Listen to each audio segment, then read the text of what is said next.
exemption in respect of gratuity. Now we'll be discussing exemption in respect of what? Earned leave salary. So there are paid leaves and how the tax treatment will be there. That is basically if you encash those leaves, then how the amounts so received in respect of encashment of the paid leaves will be what? Chargeable to tax. That will be discussed by us. So that is what? Earned leave salary. It is earned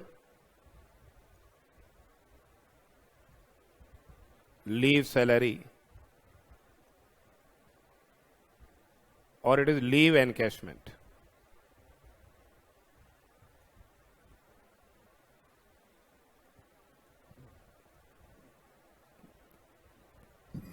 To leave encashment. In case this earned leave salary,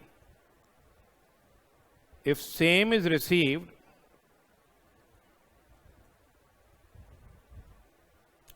during the continuity of employment, during the continuity of employment, if this earned leave salary is received during the continuity of employment, it is fully taxable.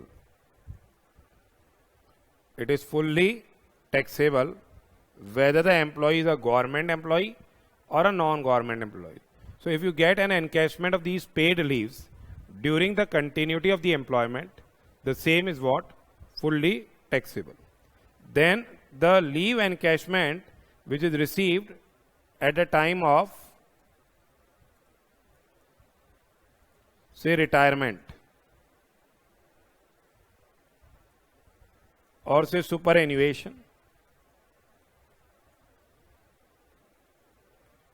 or leaving the job.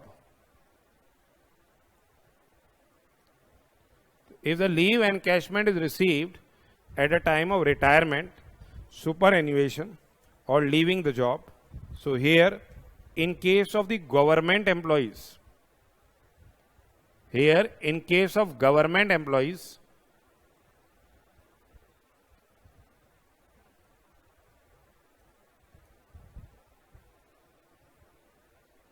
it is wholly exempt from tax. In case of government employees, the earned leave salary which is received at the time of retirement, superannuation, or leaving the job is what? Wholly exempt from tax. It is wholly exempt from tax. Whatever earned leave salary is received at a time of retirement, superannuation, or otherwise, the same is wholly exempt from tax. In case of non-government employees,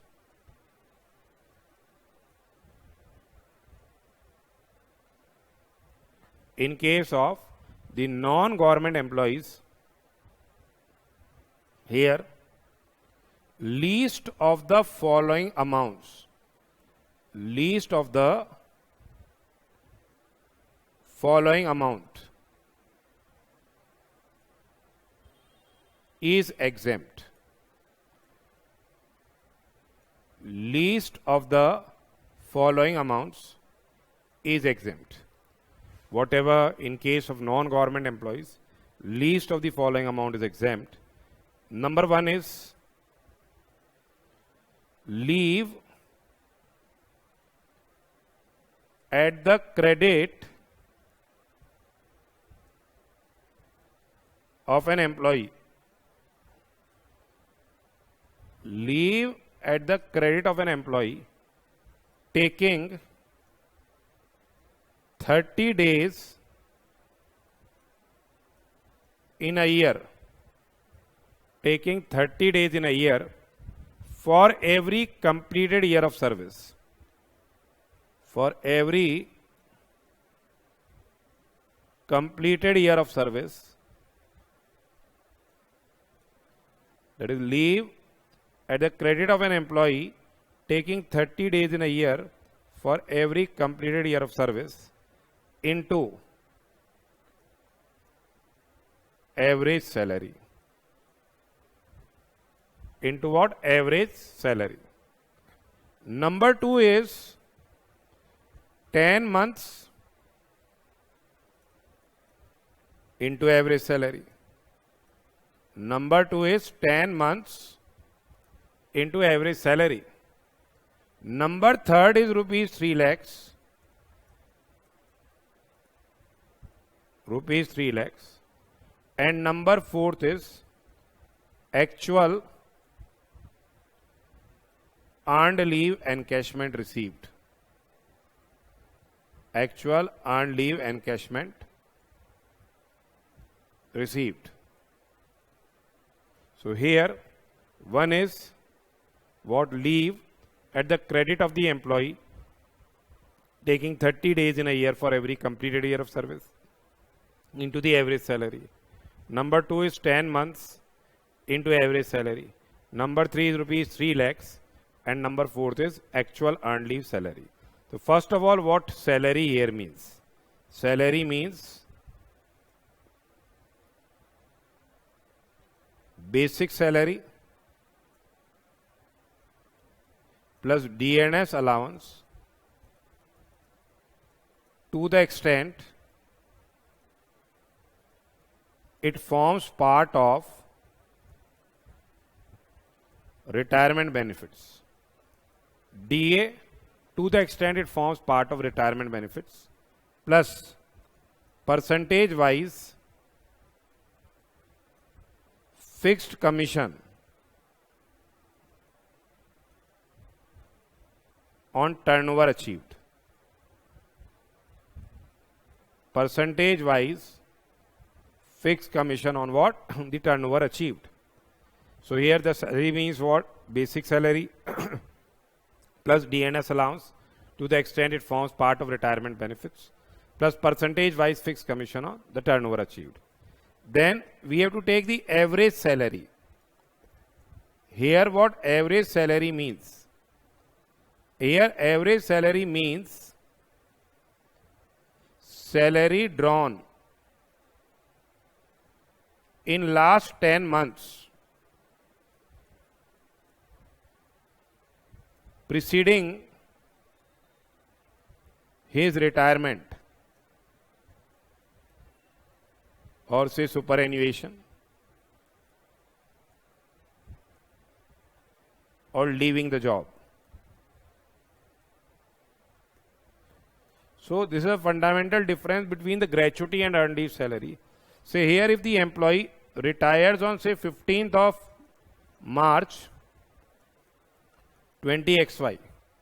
So we will be taking the average of the salary drawn in last 10 months up to the date of his retirement.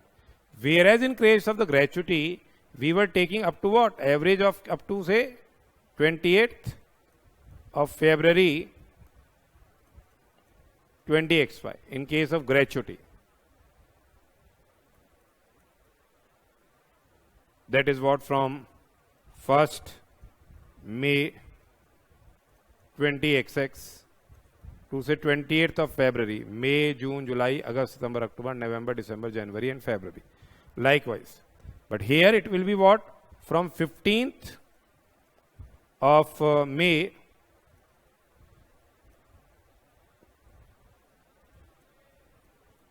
XX to 15th of March 20XY. So up to that date, you have to take 10 months average salary preceding the retirement. Now the first point you see, first point was leave at the credit of the employee.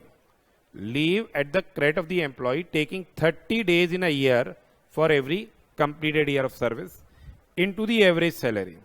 Now how you will be computing leave at the credit of the employee taking 30 days in a year for every completed year of service. So we have what? Company rules. That is what the employer is providing. This is the employer, not Company Act. We are having say income tax.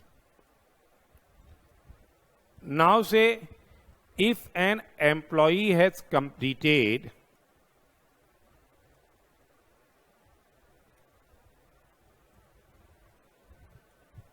say 26 years of service he has completed 26 years of service, and as per company, his entitlement is 1.5 months, 1.5 months for every completed year of service. His entitlement is, say, his leave entitlement is 1.5 months or say 45 days for every completed year of service. As per income tax, it is say 30 days, or we can take it 1 month for every completed year of service. So here the entitlement as per company becomes what? For 26 years it will be how much? 26 into 1.5 months, that is 39 months. Whereas as per the income tax, his entitlement, leave entitlement will be 26 months. His leave entitlement will be what? 26 months. Leave availed, say yes, leave availed while in service. Here leave availed while in service, or leave which has been encashed while in services, say he has availed while in service 20 months. So the company will be giving the money for how many months? 19 months. But leave at the credit of the employee taking 30 days in a year for every completed year of service will be 6 months. So first point will be 6 months into the average salary. The second point is 10 months into average salary. One is rupees 3 lakhs and other is the actual amount of earned leave salary so received at a time of retirement. Here the actual amount will be given on the basis of 19 months. It may be a possibility that they may give on the basis of the salary last drawn. Here we have to take 6 months into average salary. Average means what? Salary drawn in last 10 months preceding the date of his retirement. In case of gratuity, it is month of retirement. So basically, exemption for leave encashment, which is received by an individual from his employer on retirement, superannuation or otherwise, basically the same is as under. In case of government employee, the same is wholly exempt. In case of government employee, it is wholly exempt. And in case of any other employees, including the employees of local authority or the state very corporation, including the employees of the local authority or state very corporation, least of the following amount is exempt. Number 1 is the actual amount received. Number 2 is rupees 3 lakhs. Number 3 is 10 months into average salary. And number 4 is average salary into what? The leave at the credit of an employee taking 30 days in a year for every completed year of service. That we have discussed. Salary means what? We have also discussed that. Basic salary plus DNS allowance to the extent it forms part of retirement benefits plus percentage wise fixed commission on the turnover.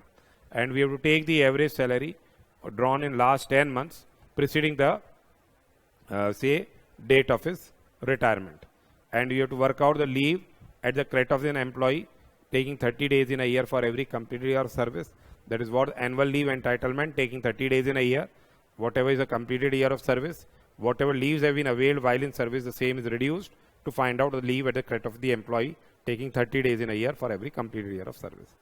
Then they say that here, if the employee leaves the organization by way of resignation, then also he will be again getting the benefit of exemption in respect of leave and leave salary.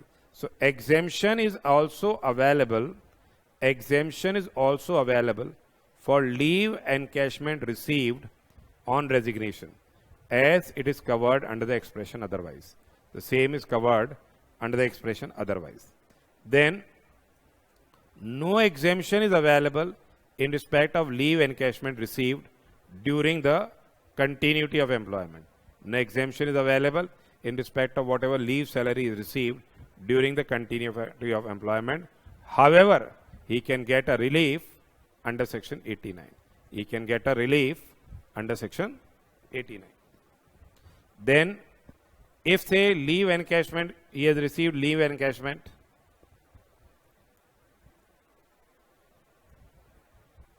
from XYZ Limited and claimed rupees 1,20,000 at that time exempt. Now he is what? Retiring from, say, ABC Limited. He has joined ABC Limited. Now he is retiring from ABC Limited and he has received leave encashment, say, of 5 lakh rupees. Now the maximum exemption limit will be what? It will not be 3 lakhs. Whatever amount has been received from the previous employer, which has been claimed as exempt, in this case it is 1,20,000 rupees. The same has been claimed exempt earlier. So now you will be getting the exemption of 1,80,000 rupees. So when the leave encashment is received by the employee from more than one employer in the same previous year, then also the aggregate amount of the exemption cannot exceed rupees 3 lakh. And say if in different years also, if the employee has already availed an exemption under section 1010A in respect of any earlier year, then the limit of 3 lakh rupees will be reduced by the amount which has been earlier claimed as exempt from tax. And in case if leave salary is paid to widow or legal heirs of the assessee who dies during the employment, will not be taxable. So whatever leave salary is paid to the widow or the legal heirs of the assessee who dies during the employment, the same will not be taxable. And the leave salary which is received by the family of government employees or the legal heirs of the deceased employee, the same is also not taxable in their hands. So this was about the leave encashment. Now we will be discussing one practical question in relation to the same. Now here what has been provided is Mr. Bansal was employed in ABC Limit and Associates, and after completing 40 years and 7 months service. The completed year of service is how much here? 40 years. He retired on 31st of October 2006. He has retired on this date. And they have given the information. Salary at the time of retirement is 10,000 per month. Average 10 months salary ending on 31st of October is 9,500 per month. Now as per company and as per income tax. As per company, he has completed year of service is how much?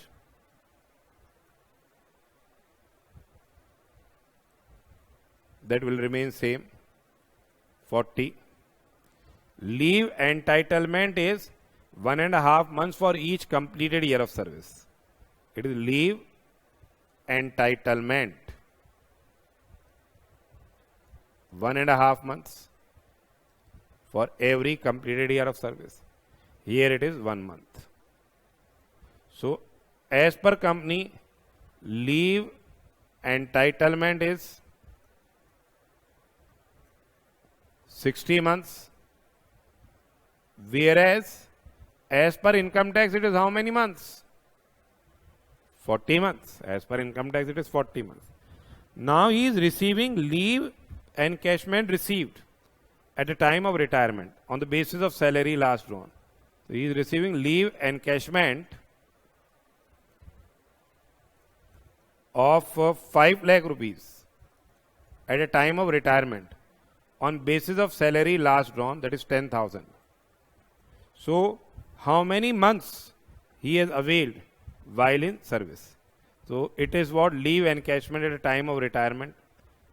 It is what? He is receiving leave encashment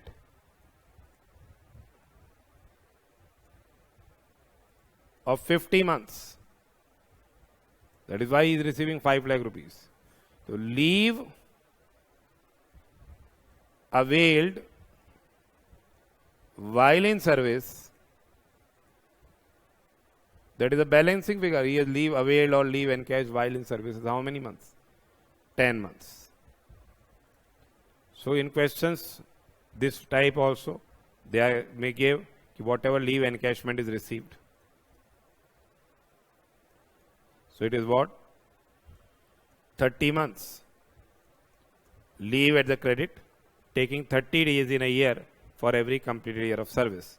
So least of the following amount is exempt. Least of the following amount. Least of the following amount is exempt. Number one is leave at the credit of employee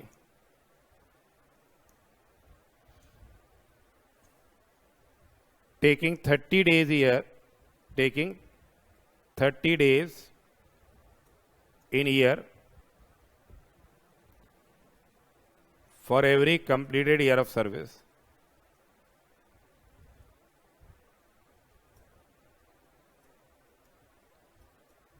Into average salary.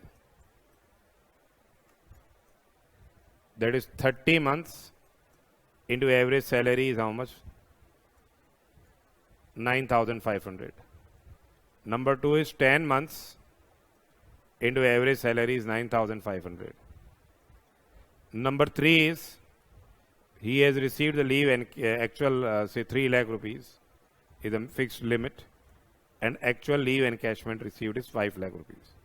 He has received what? 5 lakhs. So in this case, least of the following amount is exempt. This works out to be how much? 30 into 9,500. 2,85,000. It works out to be 95,000. Here it is 3 lakhs and here it is 5 lakhs. So least of the following, 95,000 will be exempt. So taxable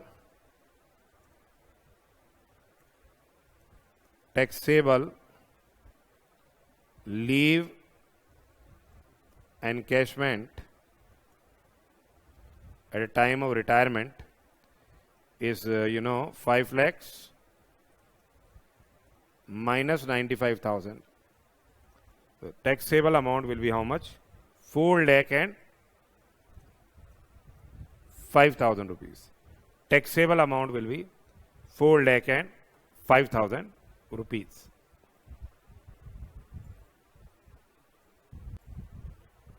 We have discussed about the leave encashment, that how the leave encashment which is received during the continuity of employment, the same is fully taxable, and at the time of retirement, superannuation or otherwise, if this leave encashment is received.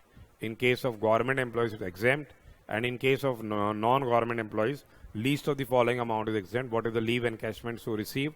10 months into average salary, 3 lakh rupees, and leave at the credit of an employee taking 30 days in a year for every completed year of service in average salary. So this way we have worked out the same, and the taxability relating to the same. So here that was leave encashment. Now we will be discussing about the pension in our next lecture.